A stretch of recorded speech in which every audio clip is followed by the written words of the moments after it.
बिस्मिल्लाहिर्रहमानिर्रहीम, अस्सलाम वालेकुम। मैं हूं दिशान अहमद सिद्दीकी। आप देख रहे हैं सबसे पहले पाकिस्तान। एक लंबे अरसे के ब्रेक के बाद जो है मैं दोबारा हाजिर हुआ हूं क्योंकि मेरी तबीयत नासाज थी। इस वजह से कुछ दिनों से जो है मैं व्लॉग नहीं कर रहा था। तो आज मैं फिर हाजिर हुआ हूं क्योंकि तबीयत नासाज थी, तबीयत ख़राब थी। लेकिन जो मुल्की जो हालात हैं और जो खबरें हैं उस पे तो ज़ाहिर-सी बात है एक बाहिश्य साफ़ी जो है मैंने नज़र रखी हुई थी।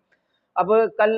21 तारीख थी और 21 तारीख को पाकिस्तान तहरीक-ए-इंसाफ का दावा था कि शायद एक इनकलाब आएगा और पाकिस्तान तहरीक-ए-इंसाफ के रहनुमा, यहाँ तक कि इमरान खान साहब ने जेल से एक पैगाम भी भिजवाए पाकिस्तान की अवाम के लिए, जो उनके सपोर्टर हैं, जो उनके चाहने वाले, जो उनके कारकुनान हैं, उनके लिए,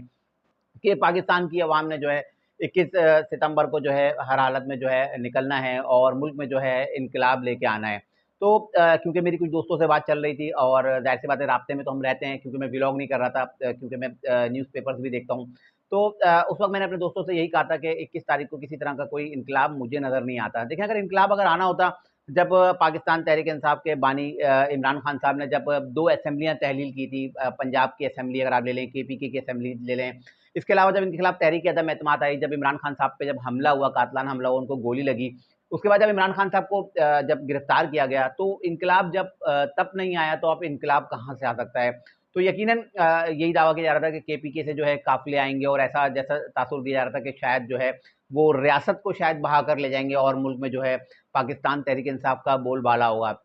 मैंने अपने दोस्तों से इसका ज़िक्र पहले भी किया था कि मुझे नहीं लगता कि किस तारीख को जो है किसी तरह का कोई इनकलाब आएगा। एक जलसा है और जलसे इसी तरह से होते रहेंगे जिस तरह से पहले हो रहे थे, एक रूटीन का हिस्सा है। अगर पाकिस्तान तहरीक-ए-इंसाफ रोज़ाना की बुनियाद पर भी अगर जलसे करे, तो मुझे नहीं लगता कि किसी तरह का कोई इनकलाब आएगा या किसी तरह की ऐसी सूरत-ए-हाल बनेगी। मैंने वज़ाहत भी कर दी तहरीक अदम एतमाद की, 2 असेंबलियाँ तहलील करने की। अगर बहुत से लोग बात करते हैं केपीके की, कि क्या केपीके में जब 2013 से पाकिस्तान तहरीक-ए-इंसाफ की हुकूमत है, तो उस वक़्त भी पाकिस्तान तहरीक-ए-इंसाफ का वर्कर था और इमरान खान साहब ने जो जब 2 असेंबलियाँ तहलील की थी, तो इमरान खान साहब का दावा था कि हम जो है फौरी तौर पर इलेक्शन ले लेंगे। ना सिर्फ इलेक्शन लेंगे, बल्कि हम जो है पहले 2 सूबों में अपनी हुकूमत बनाएँगे, उसके बाद जो मज़ीद 2 सूबे जैसे सिंध और बलूचिस्तान बचते थे, हम इसमें इलेक्शन कराएँगे, हम यहाँ ये 2 सूबे भी हासिल कर लेंगे।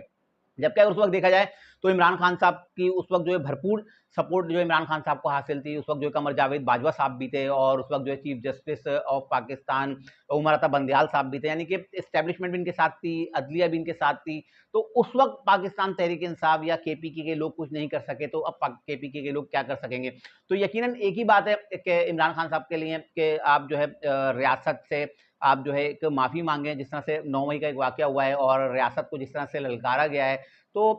इमरान खान साहब अगर कौमी धारे में आ जाएँ और वो रियासत से माफ़ी माँगे, एस्टेब्लिशमेंट से माफ़ी माँगे, क्योंकि इसमें कोई बुरी बात नहीं है अगर एक गलती इंसान से ही होती है। क्योंकि अब इमरान खान साहब ने ज़ाहिर-सी बात है, अगर आप डायरेक्ट फ़ौज पे अटैक करेंगे, रियासत पे अटैक करेंगे और तो इस तरह के तो नताइज आने हैं, क्योंकि दीगर जो केसेस चल रहे हैं वो मैं इससे पहले अपने कई व्लॉग्स में तमाम चीज़ें जो है इससे आगाह कर चुका हूँ। अगर 190 मिलियन पाउंड केस ले लें, तोशाखाना ले लें, मैं तमाम चीज़ें पहले अपने जो मेरे अगर आप पुराने व्लॉग्स देख लें, तो मैं उसमें तमाम चीज़ें जो है बता चुका हूँ। तो कल का जलसा जो मुझे लगता है कि हज़ारों की तादाद में इसमें जो है जो ज़राए से वहाँ के पता लगा कि लोग होंगे, जबकि पाकिस्तान तहरीक-ए-इंसाफ का दावा है कि लाखों लोग हैं। लेकिन जो वहाँ कुछ ज़राए हैं, जो दोस्त हैं, उनसे पता चला है कि सही है, अच्छे खासे लोग आए हैं, लेकिन उस तरह से नहीं आए जिस तरह से पाकिस्तान तहरीक-ए-इंसाफ तवक्को कर रही थी। कहीं मार धाड़ भी देखी गई कि पुलिस ने रोका, क्योंकि पुलिस को तो हमेशा से आपको पता है तशद्दुद का निशाना बनाया जाता है। किसी का भी जलसा हो, तो जो पुलिस बेचारी जो सिक्योर कर रही होती है, तो पुलिस को ही तशद्दुद का निशाना बनाया जाता है। बहरहाल पाकिस्तान तहरीक-ए-इंसाफ का कल का लाहौर का जलसा मैं समझता हूँ कि इसका कोई इस तरह से नताइज नहीं है जिससे पाकिस्तान तहरीक-ए-इंसाफ तवक्को कर रही थी। अच्छा, एक और इंतहाई अहम खबर देता चलूँ, जिस पे मैं तफसीली व्लॉग इंशाअल्लाह कल इस पे करूँगा, कि जो एक तरह से एक रिलीफ मिलता नज़र आ रहा था ना पाकिस्तान तहरीक-ए-इंसाफ को तमाम रिलीफ मिलना अब जो है ख़त्म हो जाएँगे। क्योंकि जुलाई में एक फ़ैसला आया था, जो एक सुप्रीम जुडिशल काउंसिल का एक इजलास हुआ था, 8 रुकनी बेंच ने एक फ़ैसला दिया था, जिसमें उन्होंने इलेक्शन कमीशन ऑफ पाकिस्तान को पाबंद किया था कि आप जो है पाकिस्तान तहरीक-ए-इंसाफ की जो 41 नशिस्तों पे जो एक मामला चल रहा था ना, उन्होंने कहा था पाकिस्तान तहरीक-ए-इंसाफ को जो है अलॉट कर दिया है। तो इस पे जो है अब चीफ जस्टिस ऑफ पाकिस्तान का खत मंज़र-ए-आम पर आया है और वो उनको उनका जो खत आया है, वो इस बुनियाद पे आया है, डिप्टी रजिस्ट्रार सुप्रीम कोर्ट ने एक खत लिखा, क्योंकि जुलाई में जब ये 8 रुकनी बेंच जो सुप्रीम जुडिशल काउंसिल में एक इजलास हुआ था और इनकी तरफ से एक फैसला दिया गया, उस फैसले को किस तरह से सुप्रीम कोर्ट की जो एक वेबसाइट है उस पे जो है चढ़ाया गया। डिप्टी रजिस्ट्रार सुप्रीम कोर्ट ने जो है अपनी रजिस्ट्रार को एक खत लिखा और उसमें उन्होंने कहा कि ये जो फैसला जो सुप्रीम कोर्ट की वेबसाइट पे जारी किया गया और एक अदालती जो फैसला जारी किया गया, उसका उनको भी इल्म नहीं था। अब उन्होंने सुप्रीम कोर्ट ऑफ पाकिस्तान के चीफ जस्टिस कादी फाइज ईसा साहब को एक खत लिखा, जिसमें उन्होंने बताया कि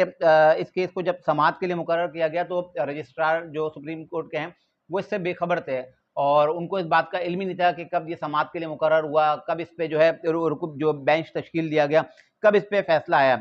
तो registrar supreme court Jazila Aslam को फिर ये डिप्टी रजिस्ट्रार ने खत लिखा था और जजीला असलम ने जो है चीफ जस्टिस ऑफ पाकिस्तान काजी फाइजी साहब को एक खत लिखा कि सर इस पे हमें आपकी वजाहत दरकार है। तो इस पर मैं तफसीली व्लॉग कल करूंगा कि चीफ जस्टिस ऑफ पाकिस्तान काजी फाइजी साहब ने इस पे अपना क्या रिमार्क्स दिए और इन्होंने क्या कहा। तो यकीनन बस इतना बताना चाहूँगा, पाकिस्तान तहरीक इंसाफ के लिए जो है अब मुश्किल घड़ी है और जो इलेक्शन कमीशन ऑफ पाकिस्तान को एक अहकाम जारी किए गए थे सुप्रीम कोर्ट ऑफ पाकिस्तान की जानिब से। अब इलेक्शन कमीशन ऑफ पाकिस्तान भी इस चीफ जस्टिस ऑफ पाकिस्तान के खत के बाद जो है अब देखिएगा बड़ी पुरएतमाद नजर आएगी, क्योंकि उन पर एक बड़ा प्रेशर था, बड़ा बोझ था इलेक्शन कमीशन ऑफ पाकिस्तान पे। लेकिन अब ये जो खत मैं इंशाल्लाह इस पे जब व्लॉग करूंगा पूरी तफसीलात बताऊंगा तो आपको खुद पता चल जाएगा कि अब इलेक्शन कमीशन ऑफ पाकिस्तान को खुलकर खेलने में मजा आएगा। और पाकिस्तान तहरीक इंसाफ जो तवक्को कर रही थी, जो उनके आखिरी जो दरवाजे जो कुछ खुले हुए थे, जहां से कुछ उनको उम्मीद की किरण नजर आ रही थी, तो वो दरवाजे भी पाकिस्तान तहरीक इंसाफ के बंद होते हुए नजर आ रहे हैं। इंशाल्लाह मैं अपने इस व्लॉग के साथ फिर हाजिर हूंगा, तब तक के लिए इजाजत दीजिए। अल्लाह हाफिज।